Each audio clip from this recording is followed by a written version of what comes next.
Hi guys, wanted to go over a subject I find interesting. That's how can we possibly defeat the rainbow? What comes after the rainbow? Is it a pot of gold? What comes after the rainbow? Now, seems like a non sequitur, doesn't it?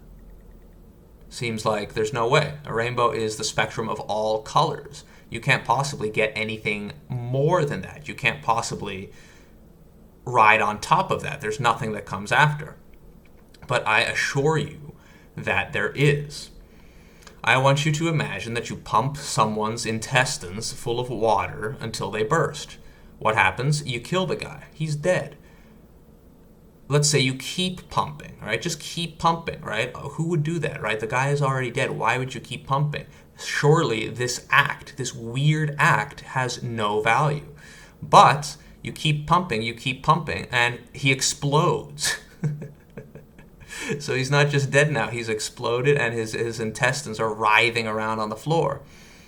When you push a system to its limits, when you really get stubborn, when you really get autistic, when you really get, what happens if it's infinity, you break the system. And if you can break it in so catastrophic a way, you may reveal details about how it functions. You may be able to intuit pieces of its mechanism.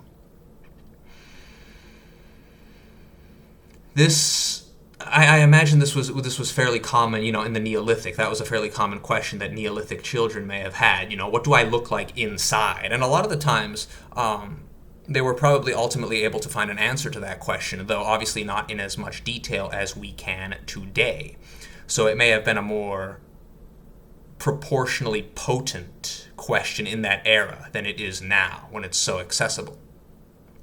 Nevertheless, this also applies to certain lowbrow stories, lowbrow fiction, typically aimed at children and featuring high instances of fighting and power scaling, like Dragon Ball Z. Now, Dragon Ball AF is by far the most enriching, it's the most dense, it's the most spiritually important part of anything Dragon Ball. Nevertheless, that's not what we're talking about. In today's video, we are discussing a different manifestation of the same scaffold, and that's in the Rebirth of Mothra trilogy. And this is kind of like pumping the guy's intestines full of water until he dies. The power scaling here is so simplistic, it's so one-dimensional that it breaks the mechanism of this sort of storytelling. Right? You get, my ass is being kicked by the villain. I need a transformation, right? That's a very big cliche. I need a transformation. And once I get the transformation, I kick the ass of my opponent, and that's it. It's binary.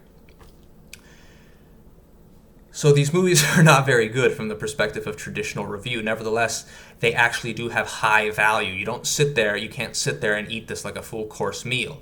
You're going to be sad and fat, right? You need to eat the crumbs. You need to eat only the crumbs, and therefore you may be able to pull out some esoteric detail that others will have overlooked. And the key point here is in the design. Mothra Leo, Mothra's son, the star, the protagonist of these movies, undergoes many transformations, but far and away the most important transformation is the one that we do not see. The most important transformation is the one from Rainbow Mothra to Rainbow Mothra. Rainbow Mothra in Rebirth of Mothra 2, at the end of that movie, to Rainbow Mothra that we see in the beginning of Rebirth of Mothra 3. Why is this transformation so important? Well, the difference is striking, and I would like to illustrate the tenets of the design with this, and I hope you appreciate this metaphor, because I had to buy both of these in this economy. But initially, we start with the rainbow, right? We look at the design of Rainbow Mothra Leo. You have the totality of colors, right? If you've seen the movie The Holy Mountain, the guy goes through a rainbow room, but the movie doesn't go far enough. The movie doesn't tell you what comes after the rainbow. Now, when you have this rainbow, it's like a little kid with crayons, using every single crayon. Haha, I figured it out. I figured out how to overpower you. Take that, God. I have all the colors. Bet you didn't think of that, huh? Right? You are youthful, but you lack a path to the ethereal, even though you have a lot of strength. It's kind of like a similar dichotomy to Megalodon and Moby Dick insofar as those exist as actual psychological entities in our culture.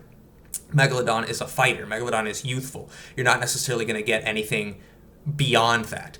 Moby Dick has become more refined. Moby Dick has matured. Moby Dick certainly can fight, but that is not all Moby Dick is doing. Its design pulls in more fundamental things, deeper things. In a similar way, in Rebirth of Mothra 3, you have the apex of the aesthetic with Rainbow Mothra, which is the most important Mothra.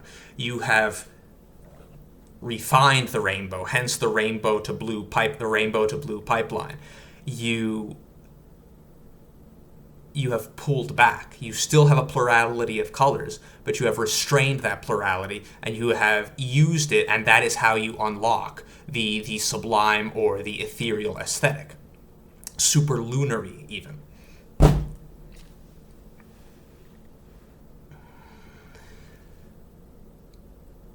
So that's what comes after the rainbow. After the rainbow follows a blue rainbow.